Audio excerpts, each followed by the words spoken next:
Hi everyone, how you all doing? Welcome to another video. So here we're going to talk about books. We're going to talk about this book in particular, The Beginning of the World in the Middle of the Night by Campbell. It's a short stories book, has about a dozen short stories in it. Let me confirm real quick. And it's mostly fiction, but with a magical fantasy tone to it. I usually don't like short stories books. For many reasons. I think the main one is that they always somehow feel disconnected because you're getting into the mindset and trying to wrap your head around a specific theme or idea or vision, and then it's like cut abruptly and you skip to something else. And I usually don't like that. I like things that are more long form. That being said, I do like some short stories books. I have liked some of them in the past. I have disliked a lot of them, but I have liked some, and I did like this one. So I guess I should start with that. And I think the reason I like this one is that despite the stories not really having a very tight connection between each other, the feeling overall is very similar. It feels very cohesive. Even though the plots of the different storylines and the themes of the different storylines go a bit all over the place, it seems to focus a little bit on family dynamics and like telling a story of how a family is having difficulties through a different perspective, through a perspective that makes you reflect on things a different way. um, and I did like that a lot. Seeing things through the eyes of a child. The child is pretty much narrating that the family is all dysfunctional, but they are not completely aware of it. They are partially aware of it, or they are becoming aware of it, but they still, try to keep things together because they are a child. They are used to thinking positive.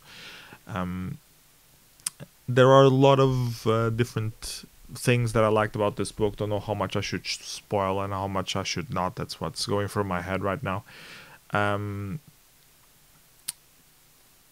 Most of all, it's about human passion, and all of the stories have this magical feeling to it. I think Jen Campbell is sort of an expert in fairy tales, and I think she incorporated a lot of those teachings into this book.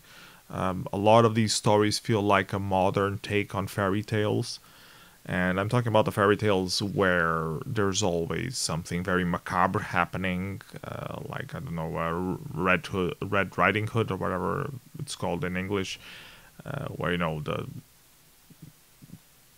people get eaten whole and cut in half and stuffed with stones and thrown into the river, things like that. There are very macabre that they probably served a purpose to scare us as kids to the point of leaving a mark, the story remaining in your consciousness for longer, so you retain the moral of the story for a longer period of time. At least I assume that's the point behind fairy tales always being so dark and macabre and things like that.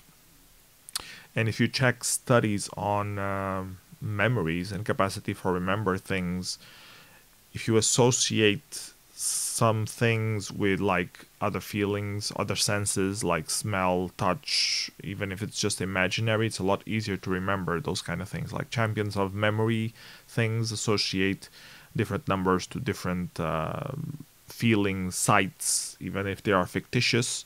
They give that association, so then your brain sort of allocates your neurons better to match that. It has more connections somehow.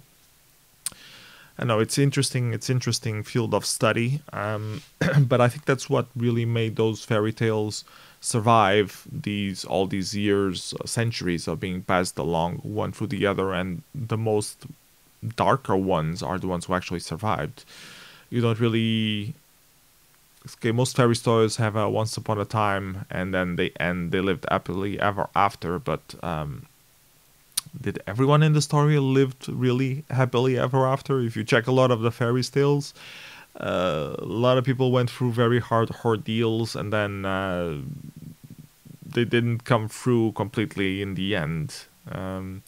So yeah, but a lot of analysis there. I'm not an expert in fairy tales, so I guess I shouldn't really dive deeper into it. Just to say that this book personifies that a lot and like a modern take on that. I like the magical way that it's written. Sometimes it even feels like poetry. I like the way that she crosses different topics into the theme of the story.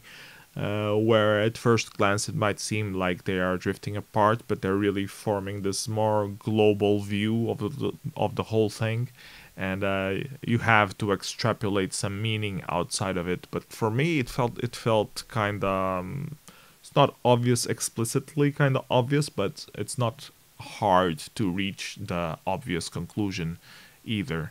So yeah. I recommend this book. I think it's interesting. It might be a bit too dark for some people's taste, but I think it's worth reading and trying to find the meaning behind all these stories. So yeah, recommend that. Give it 4 stars out of 5. The Beginning of the World in the Middle of the Night by Campbell. See you next time. Bye bye everyone. Take care.